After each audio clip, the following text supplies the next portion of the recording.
45esima escursione, Badia Pretaia, tracciato numero 64, andiamo verso la Buca delle Fate. Pieno di funghi qua.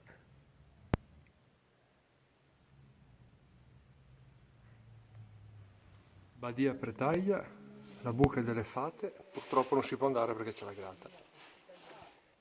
Passo della Crocina, 1394 metri, sta iniziando a spiovviginare e c'è anche un pochino di foschia.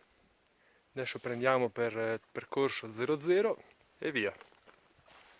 E alla fine la pioggia l'abbiamo presa anche oggi, la stiamo prendendo e via. Badia Pretaia, dal crinale non si vede niente. Nuvole basse. Molto suggestivo. Questi probabilmente non saranno commestibili, ma impressionante. Più funghi che alberi. Siamo a Silent Hill qua.